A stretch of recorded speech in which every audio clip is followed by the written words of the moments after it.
Good morning. I'm Hala Malik Mogat from GM2101. Today I'm talking about wrist. Wrist joint.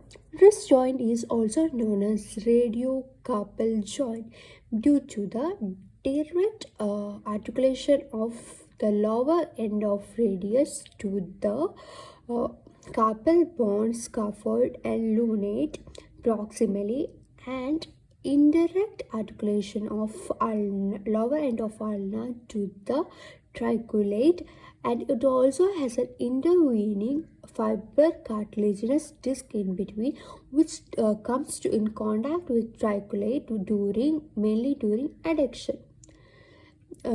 So this joint is also known as radiocarpal joint.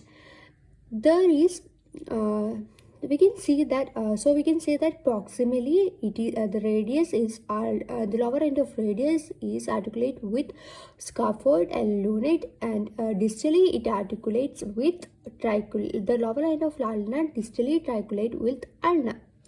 So we can see as we can see the shape is C shaped, which is an ellipsoid shape. So we can say that it is an ellipsoid variety of synovial joint. It is also biaxial joint. Since the wrist joint is biaxial, it allows movement in two axes, which are horizontal, in which flexion and extension take place, and other one is anterior posterior, in which abduction and adduction take place.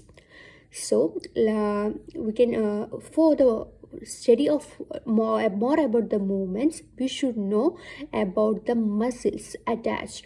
There are mainly four muscles attached in this, also known as the pillars, and they are responsible for the movement of the wrist joint. So the first pillar, we can consider that four pillars in two accepts. They are in flexor accept and in extensor accept. So in flexor accept, we can consider it's radial accept and ulnar accept. In radial accept, first one is flexor carpi radialis, which is the first principle. Then second principal muscle is flexor carpi ulnaris. In extensor accept and in radialis, there is two muscles, which is extensor carpi radialis longus, then extensor carpi radialis brevis. Other one is in ulnar accept, it is which is the fourth one. We can say fourth principle one. We can say that extensor carpi ulnaris. So we have said the four important muscles which helps in the movement of wrist joint.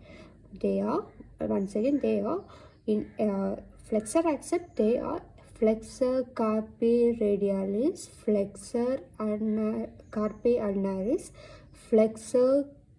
extensor radius, extensor carpi radialis longus, extensor carpi radialis brevis, extensor carpi ulnaris.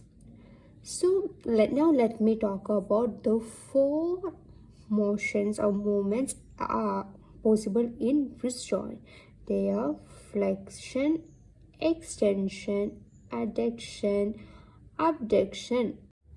So now let me talk about the first movements that are take place in the horizontal plane, which is flexion, then extension. So flexion is due to the mid-carpal joint and wrist joint. Mid-carpal joint is the joint between the radius and ulna.